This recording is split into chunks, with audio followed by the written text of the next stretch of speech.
विश्व दिव्यांग दिवस। ये दिव्यांग शब्द किसने दिया? अबे वीडियो बना ले।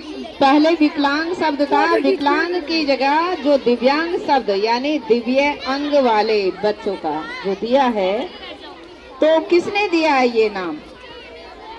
चलिए अब मैं बता देती हूँ। इस समय वर्तमान में जो पीएम मोदी जी हैं, उन्होंने, क्या नाम है उनका पूरा?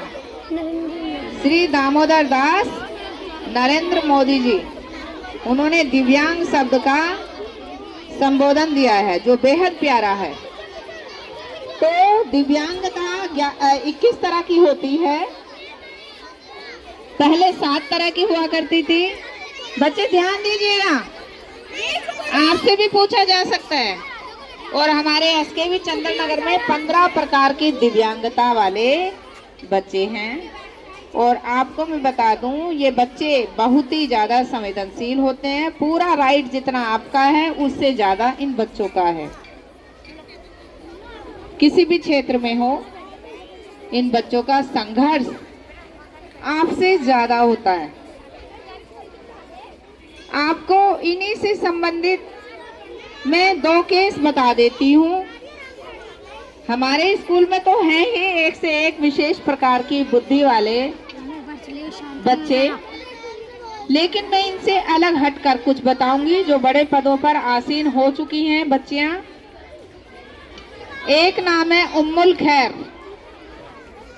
क्या नाम है? उम्मुल खैर।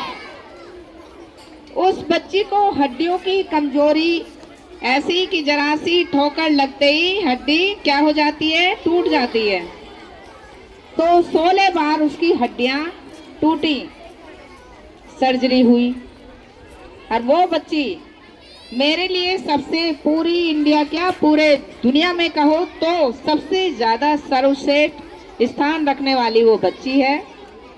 क्योंकि उसकी कहानी बच्चों हर एक को प्रभावित करने वाली है और अनुकरण करना चाहिए। आईएएस ऑफिसर है आज। 5वीं क्लास में ही बच्चे का पता लग जाता है शुरू से ही कितना होनहार बच्चा है। और जो बच्चे जुनूनी होते हैं, लगन होती है, कोई भी बाधा आगे नहीं आती उनके।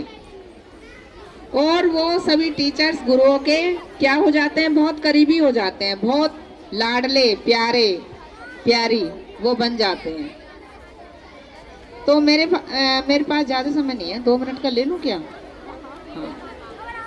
तो बच्चों 5वीं क्लास में उसके फादर रेहड़ी लगाते थे, जैसे मूंगफली की रेहड़ी लगा ली। आप जानते हैं ना रेहड़ी का मतलब? तो 2020 में जो कोरोना काल चला था, तो उनका कार्य हो गया बंद। बंद का मतलब यानी कमाई हो गई बंद। तो फिर वो वापस अपने जहाँ के रहने वाले थे वहाँ उन्होंने कि भाई हम राजस्थान ही चलते हैं अपने घर पर, यहाँ तो कुछ कमाई नहीं हो पा रही, खर्चा नहीं चल पा रहा। लेकिन उस बच्ची ने मना कर दिया कि मुझे नहीं जाना। क्योंकि देखो स्कूल में भी उसकी तारीफ उसकी टीचर्स करती थी, प्रत्येक कार्य वो टाइम से करती और हमेशा क्लास टॉप करती। अब मना कर दिया तो भाई घर वालों ने कहा भाई नहीं हमें तो जाना है। उस बच्ची ने ठान लिया मुझे नहीं जाना है।